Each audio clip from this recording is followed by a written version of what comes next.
wabarakatuh. Kawan-kawan media yang saya hormati, ada beberapa hal yang menarik di Partai Berkarya ini. Setelah keluar rekomendasi ke salah satu calon Bupati Lombok Tengah.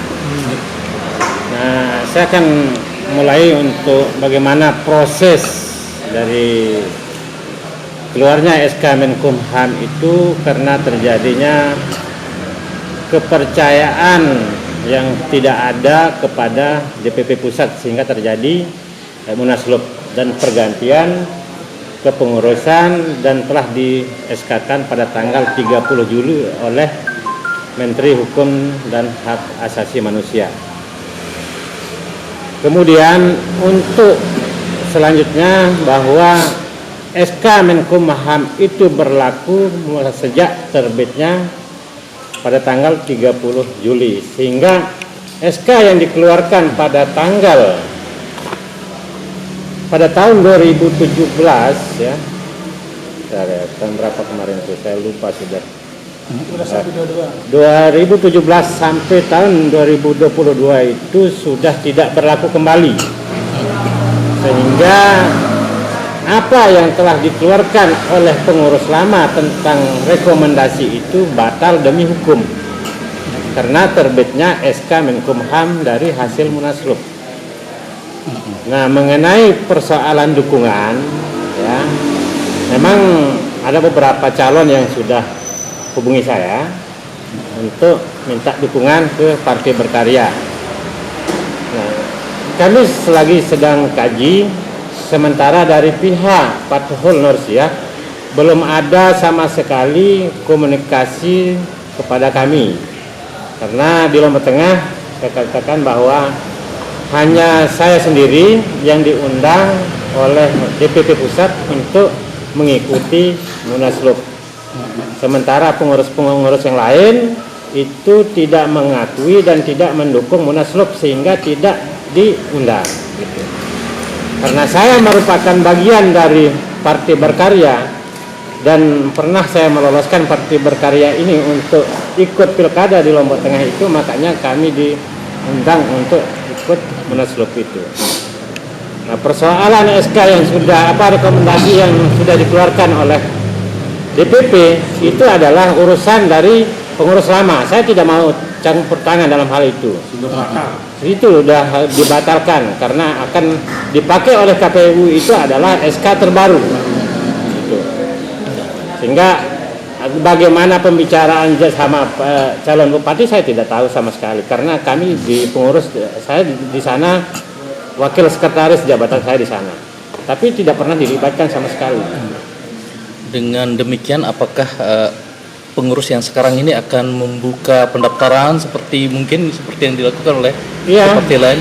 Kita akan buka siapapun yang akan mau mengajukan diri untuk didukung di Partai Berkarya, kami akan buka. Untuk semua ya? Untuk semua. Dan itu saya janji dalam waktu dekat kita akan memberikan rekomendasi dan saya ajak calon bupati itu untuk ke pusat untuk minta tanda tangan rekomendasi itu. Kalau sudah mengikuti aturan-aturan yang sudah ditentukan dari hasil munaslup itu. Apakah sudah ada kepengurusan baru? Belum. Untuk saat ini kita tunggu Rakornas di Surabaya tanggal 14 sampai tanggal 16 baru diadakan musyawarah wilayah tingkat provinsi, nah baru ke tingkat daerah. Gitu. Akan tetapi dalam pencalonan ini kami diperintah oleh DPP untuk melakukan penjaringan, walaupun belum ada SK. Iya, penjaringan. Ya. Ada yang lain? Kalau soal instruksi untuk penjaringan lulus Sudah. Kita sudah diinstruksikan segera, bahkan sebelum tanggal 14 itu sesuai dengan WA dari Ketua Harian Pusat itu sebelum tanggal 14 itu sudah pasti siapa yang kita usung. Ya. Ini tadi pagi dia SMS saya kalau mau bawa ke Jakarta itu sebelum tanggal 14 karena berbenturan dengan acara di Surabaya. Ya. Lalu bagaimana dengan kader yang tidak mengakui SK Munaslup ini? SK ini. Nah, persoalan kadar yang tidak mengakui itu urusan dia. Kalau memang mereka mau gabung ke kita tetap akomodir. Termasuk salah satunya mungkin kan dia anggota dewan soalnya misalnya. Ya kalau memang anggota dewan tidak mau mengakui kita, dia itu kan konsekuensinya dari partai dia. Bisa PA, Ada gantian atau apa istilahnya? Bisa terjadi PAW. Itu loh efek dari Munaslup itu, karena sudah disekan oleh pemerintah. Kita tidak bisa membantah dalam hal ini gitu. Nah, makanya itu saya bilang kemarin sempat enggak mengakui gitu. Kedua, mengenai pengurusan kita tunggu hasil dari Rakornas.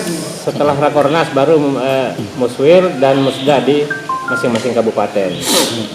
Itu. Kalau belum ada pengurus, gimana proses penjaringan menjadi? Penjaringan itu saya sendiri yang diberikan mandat untuk penjaringan itu sendiri. Selaku apa jadinya? Apakah Apakah ada pendaftaran atau mungkin Lewat pendaftaran bisa, lewat negosiasi bisa gitu. Kita Ada Desperkada jadi dari bekerja sendiri yang udah bentuk panitia enggak gitu di sini?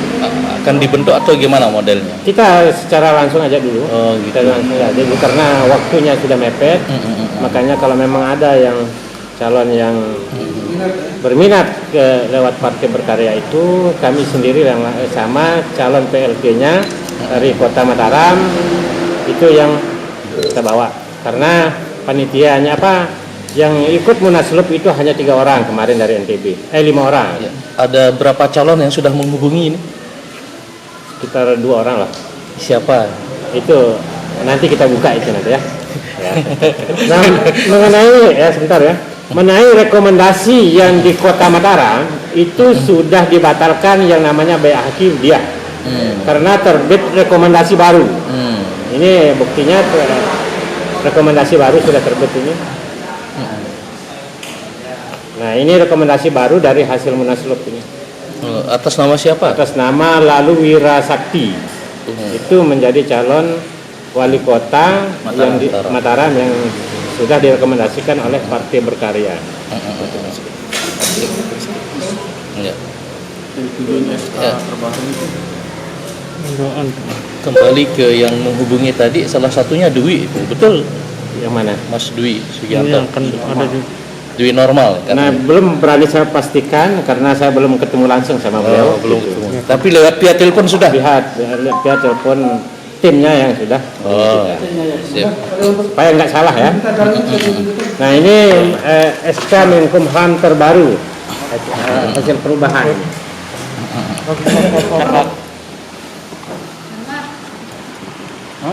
betul. Bertiga, coba kita caranya ini. Mau berdiri? Saya berdiri. Jadi dokumen saya di situ.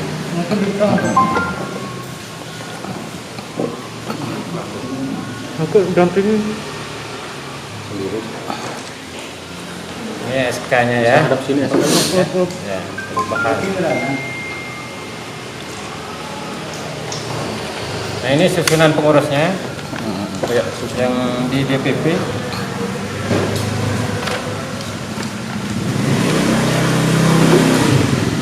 Nah, ini susunan pengurusnya ya. Di DPP.